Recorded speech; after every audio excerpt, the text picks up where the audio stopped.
What's happening? It's Klika here with SPIDERfit Kids, and today I want to take some time to help you right in the middle of summer now. And we're starting to, I'm sure that you've been working with kids, you get your summer camps going, things like that.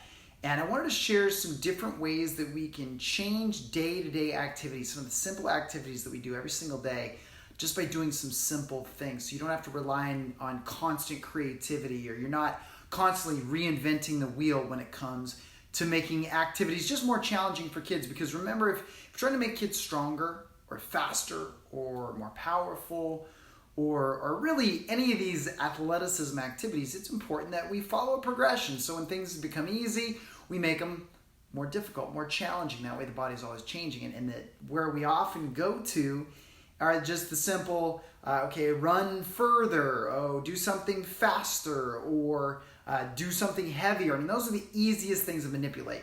The problem is with kids, we don't always have access to it. It's not always safe to keep adding weight to whatever kids are doing. We may be in space limitations where distance isn't something that we can add. And it might just be that adding distance or adding time to normal activities is boring. So I want to give you some guidelines in order to help with that. So first things first. If you're looking to make things more challenging, let's say it's a warm-up, let's say it's a speed drill or something like that, the concept of creative discovery, and if you're a youth physical literacy specialist through us, certified, you know all about creative discovery, or if you've had the 60 Ways to Play resource. But really what creative discovery is, it's taking the onus out of our hands to tell the kids exactly what to do and giving them some freedom.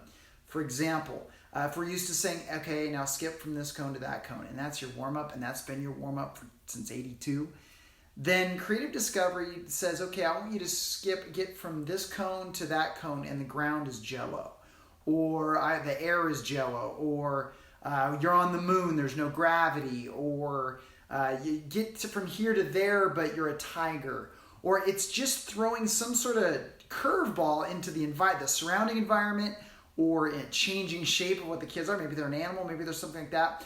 Or it's throwing words together. You could just say, everybody plop to the other side of the field. What does that mean? Everybody plop to a cone. Let them do that, because what it does is it gives their body a movement, an unfamiliar movement problem to solve, and they have to solve that problem right in their head and go from there. So use those creative things, find more resources. Our 60 Ways to Play is a great resource for that. Now, second, changing the direction of movement. And I see this a lot during warm-ups, but also during agility drills and speed drills. Everything's very linear, everything's very forward. Okay, shuffle to the other side of the field. Okay, now skip to the other side of the field. Just as something as simple as, okay, if you've been doing it forward, do it backwards. Do it laterally. Do it diagonally. Do it in a different movement orientation that they're not used to. Particularly for skipping. If you're having your kids skip every single day, as you should, if you're trying to help get them faster, just reorienting the body, reorienting the direction is a very, very quick and easy. It gives them a movement challenge, and their brain is constantly growing, constantly getting better. Now, changing the starting and finishing position. And by the way, these are available to you. Joseph Drabick, Kids in Sports, Children in Sports Training, his book, he outlines this whole process of safe and easy ways. And we've experimented a lot with what Joseph's laid out. We've also added a couple of our own, just so you know where we're getting this from. But this is something that I've used for years just to make things more effective. So in another example is changing the starting and finishing position. So again, our line drills, coaches, and I fall into this when kids are in lines. They're constantly lines, lectures, and laps. And if we're lines, lectures, and laps, they're not growing. So if they're starting the line, okay, everybody's standing up, now you're going to skip to the other side of the field, or, well, have them start a drill from their rear end. Have them start from sitting. Have them start from lying on their back. Have them start from lying on their stomach. Because when they get into sports don't happen in this completely perfect environment where they get to be on their feet all the time. They're going to have to learn to get up off the ground and go track somebody on defense, or get up off the ground and make an offensive play or something like that. So think about, how could you change the starting or finishing position? Maybe they finish and they have to finish in a kneeling position. Acceleration or deceleration. Really, when we change the starting and ending too, we're sneaking in acceleration and deceleration. Changing the range of movement. Now, with that, I've found the most effectiveness with this when we're teaching resistance training activities. And Many of us are guilty of particularly things like push-ups or squats. We have this idea in our head that kids have to do 20 push-ups, or we have these numbers in our head, and we start to focus on these numbers instead of quality, instead of actually teaching. We have kids, hey, everybody do 20 push-ups. Well, 95% of the kids can't do 5 push-ups. So in changing the range of motion, we have a lot of opportunity at improving, particularly the stationary movement control, resistance training activities. So something like a squat, using a static squat or a static push-up and saying, okay, instead of these little barely arm benders you do on the push-ups, now I want everybody to go down, down, down. Now we're just going to hold it there. That's going to be our range of motion. We're just going to hold it right there. We're going halfway down, but we're going to hold it halfway down so our body learns that integrity and that stability. We can also do that within activities. If you're used to doing like the 5-10-5 shuttle, make it longer, make it shorter so that they can't start. Now, if you're going to the pro combine, yes, learn how to count your steps and all those different things, but we can't count our steps around the field. So we have to be able to adjust to different ranges of motion. So that's a weakness of something like the agility ladder because it's the same every single time. So if you're using cone drills, start to mess with that. Or if you're setting up the distances, mess with that each time, because even though it's the same drill, it's a different stimulus to the body. Kids continue to grow. Really simple stuff. Setting time limits. Kids love this. If you find that where I found the most impactful piece of the time limits is if we tell, hey kids, clean up. Hey kids, we're gonna get in line. Hey, we're going to go from here to the other side of the room.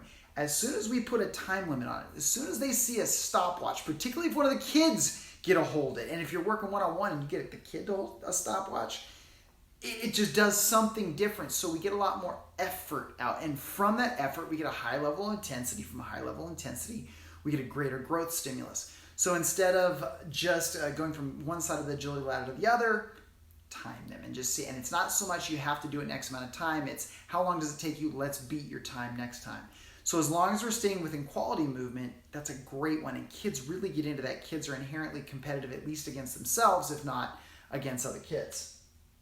Adding extra movements. So once, and I found this with things like, let's say, squats or push-ups, particularly the resistance training, even when we get into the locomotion skills, when things start to get easy and there's no logical, once the kids can do, let's say, a squat, and I'm not, let's say I'm out of a field and I don't really have the equipment to load them safely or something like that. Adding that new challenge, okay, now you're going to squat and then you're going to go and roll down into a push-up and come back up into a squat. So you're adding this movement. Now they solved one movement problem. Now they have to learn to link 2 different movement problems together. So another option. And then finally, changing the environment. And this, if you have that opportunity to be outside, and let's say you're at a park. So there's a difference between movement outside on grass, movement outside on sand. A lot of the parks around here in San Diego will have sand in and around the play area. I'd take the young athletes under there. We're jumping on the grass and we go over to the sand and we do it. It's a whole new sensory experience. They have to learn to navigate that.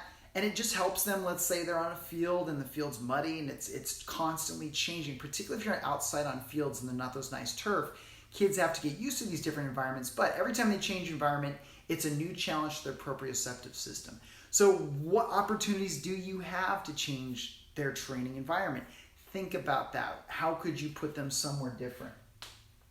Now, I'll come over to this side just so you can see better. Sensory interference. Now, this is when we start, maybe it's we have them do things with their eyes closed or where they can't hear, or a great example of sensory interference is something like a balance pad, where they don't get good, reliable proprioceptive feedback from the bottom of their feet, and all of a sudden their vestibular system has to take over because their other senses are interfered with, or taking vision out, or what I don't like to take vision out with little kids, I don't feel safe, but closing one eye. Just an agility ladder drill where kids close one eye. What it does is it just teaches them to truly use. When we interfere with the senses, the kids actually realize, whoa, I need that. Wow. So the next time they do that activity, they're highlighted even more. Remember, kids, we talked about this term of physical literacy. Kids don't know how to, they're illiterate with their body initially. They don't know all the cool stuff it can do. It's like me with my iPhone or a computer.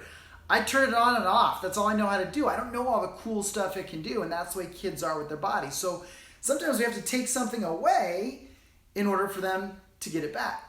So Next, one of our last ones, signal changes. If you're used to the, okay, go, go, or whistle, whistle, whistle, whistle, all day long, that's just plain boring. That's an opportunity. What I found with my kids, what I mean with signal changes, we're indicating for them to go or stop or change direction or whatever it is.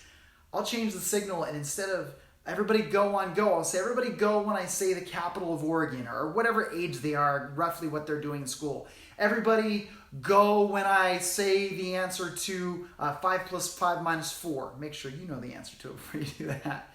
But what can you do to just make them have to pay attention more, to use their senses more, other than just whistle, whistle, whistle, whistle? Learn them how to, in that way they learn how to read the situation better. Again, they use their senses that they didn't know they had. So how can you just change the starting signal, the ending signal, the change signal, or whatever it is in between? And last, and definitely not least, just change the order of exercises. Many of us, I am very guilty of this because of the way my brain works. I'm a very templated framework person. But a lot of us will, okay, it goes this way. I do this first, and then I do this first, and then do this first, and then do this first. Well, what if you're to start, let's say you're used to doing conditioning always at the end of practice. Once a week or once a month, put conditioning in right after the warm-up. And then go into practice from there, go into training from there. Or if you're used to doing things in the sequential order, kind of move the order around a little bit. It's a new stimulus. Again, not having to reinvent the wheel. So all of these things can be done to the simplest activities to make them more challenging.